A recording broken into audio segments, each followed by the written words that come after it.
Bottom line is we're taking 36 watches, we're taking our top watch collections, and not only do we want to be the first watch company in the world to put our product out there in such a manner, but we actually want to expose our product to the incredible environments that these watches are going to be in just the naked atmosphere. So it's going to be a lot of exciting stuff coming out of it, and believe me, I'm excited to see all the footage more than any of you, so let's see what happens.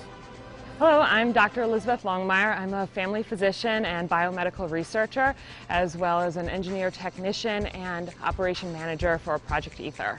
My major role in Project Ether is making sure that launch preparations and the day of launch goes out without too many hitches. I help with the preparation, making sure that we're getting adequate supplies, that we've thought out the timeline, and that we have the FAA clearance and all the supplies necessary to make the launch go off. Then the day of the launch, I help with coordination, including technical support of preparing rigs to make sure that we get all our balloons off in the air. We've been working with Invicta over the last very long period trying to get this enormous launch going. This is the largest launch that Project Ether has ever done in one day. 18 balloons going up in the morning to be retrieved later in the afternoon and, if necessary, over the next day. An enormous task, but I think we're up to it, and I'm really eager to get the footage of these watches going to the edge of space.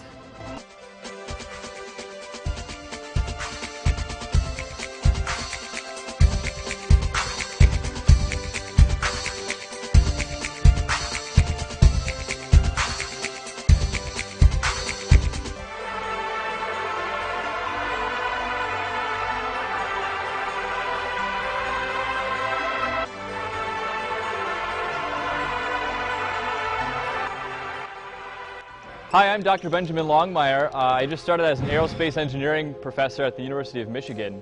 For the past 5 years, I've been down in Houston working with the NASA Johnson Space Center and a small R&D company doing spacecraft research. So what we want to do is enable future generations to be able to travel anywhere they want to in the solar system. And so I was working on advanced propulsion to enable that.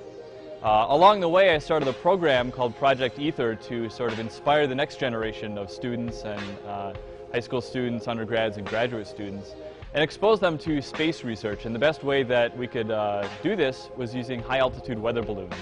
And so if you use a weather balloon, you can launch technology up into the upper atmosphere and really simulate sort of the conditions of space. You've got very low temperatures, very low pressures. You have cosmic radiation that you can't really get anywhere else. And so we use these high-altitude weather balloons to test all of this brand new technology.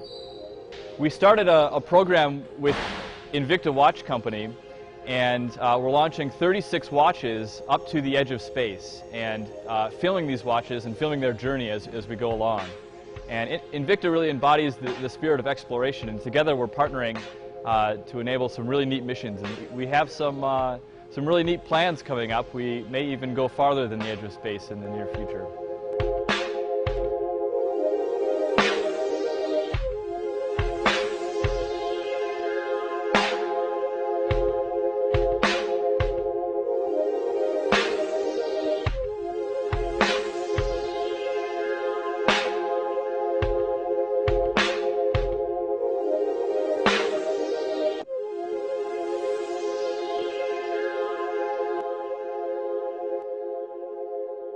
So I've always generally been interested in science and space. My dad would take my brother and I out on the back deck, and we'd sort of look up at the stars and watch comets go by and watch satellites, man-made satellites, sort of orbit the Earth and look at the constellations.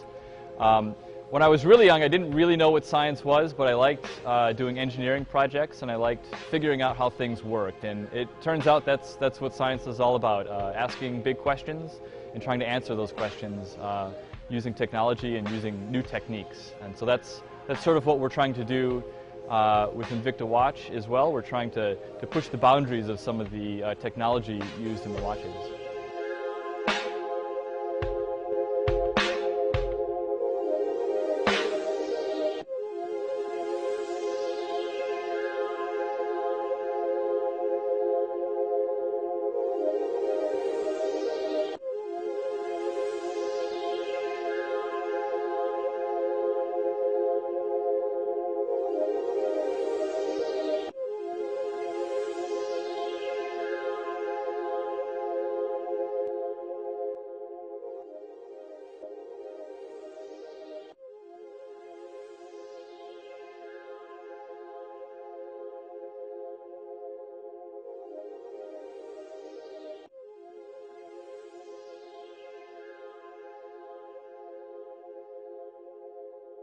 I first became interested in plasma physics when I was an undergrad, a senior undergrad, and I was actually studying nuclear engineering at the time. And I thought, you know, if you could really combine a lot of power in space with a nuclear sort of power plant and marry that up to some sort of propulsion device, you could really enable long-distance travel in outer space. And it turns out that the best way to do the propulsion side of things is to use a plasma, where you superheat a gas, you strip off an electron, you have this sea and collection of ions and electrons, and then you can even superheat that beyond what you can do with chemical rockets like the space shuttle. And so if you use a plasma, you can create propulsion devices that you can't replicate with chemical rockets.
Yeah, so we wanted to push the boundaries of what watches can do, and so by taking a watch up to the edge of space and exposing it to this extreme environment of minus 90 Fahrenheit temperatures, almost a near vacuum, we're about 1 torr, so that's about 1/100th of an atmosphere, and cosmic radiation, we're sort of pushing the boundaries of what a watch can endure, and it turns out that these particular watches, a lot of them that we're flying, are made for diving, for scuba diving, and that turns out that's about what you want to have a watch survive in space as well.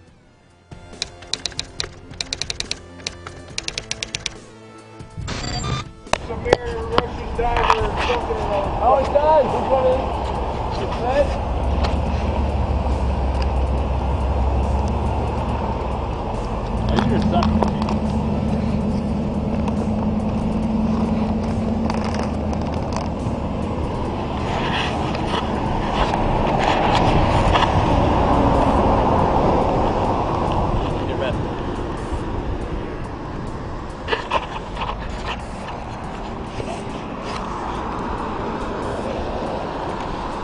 So we got it! It looks good! Looks good!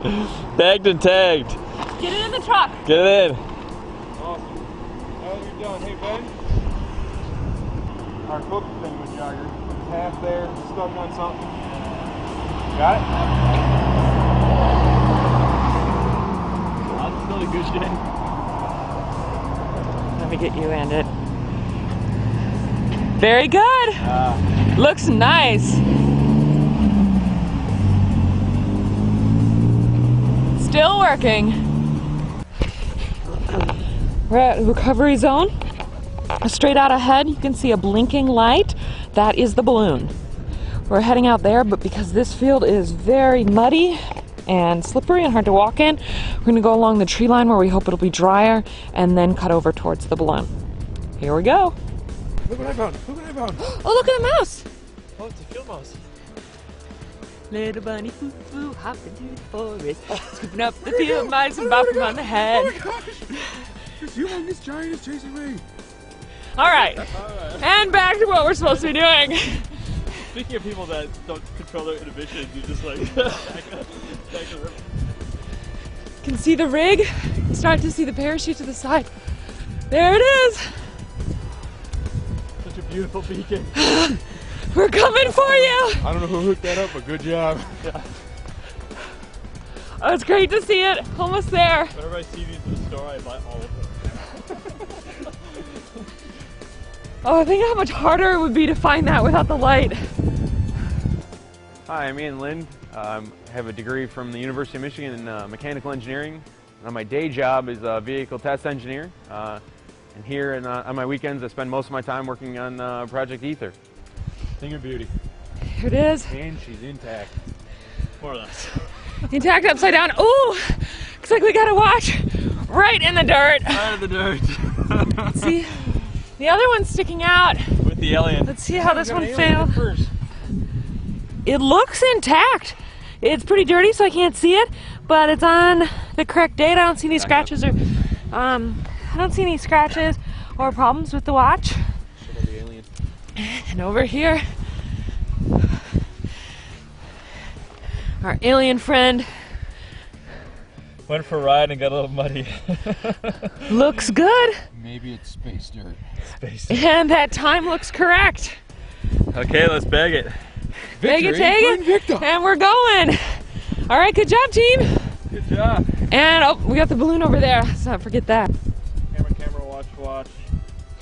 Keeper, spot, Alien. alien. Of course, the alien. Balloon. Came off. And a balloon. Cleaned up anything that was left behind. No, we're clear. All right, let's head out. Beautiful day in the neighborhood. Time to bag an alien, fellas.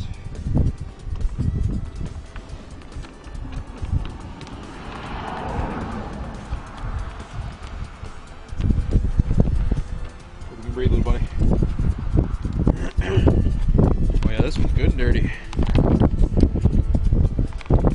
Nothing like space dirt. Preserved, just as it landed. Yours for the taking. For Project Ether, I'm listed as an engineering technician to help out with the program and any bit of engineering advice I can give and rig some of the machines.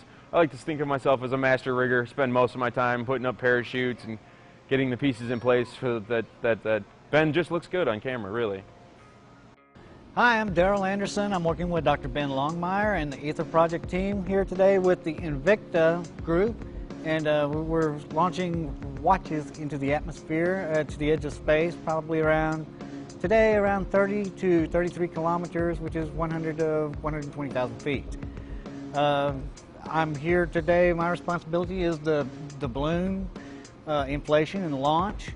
And after this, we'll pack up and go and recover the GoPro cameras with the SIM cards and the photographs inside. So originally I got tied up with Ben at the University of Houston, and I work with atmospheric science teams, and we launch ozone sondes, which are about yay big, which measure ozone at the surface and stratospheric ozone. So the scientists being that we were curious one day and said, I wonder, are we flying through the clouds or are we flying through some sulfur dioxide?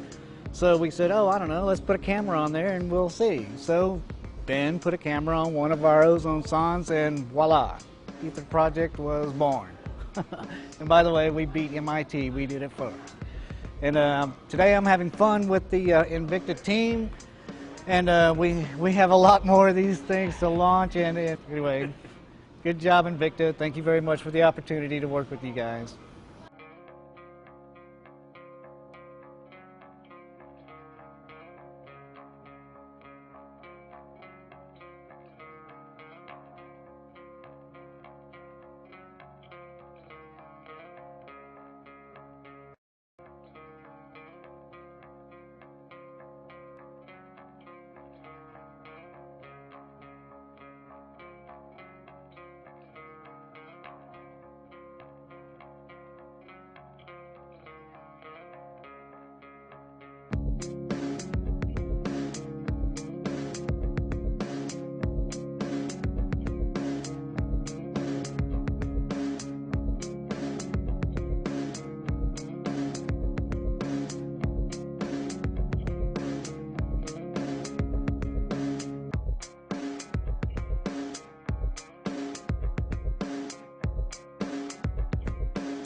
want to thank everybody for taking part in this incredible event. It's been a great exploration project. We've put a lot of effort behind it.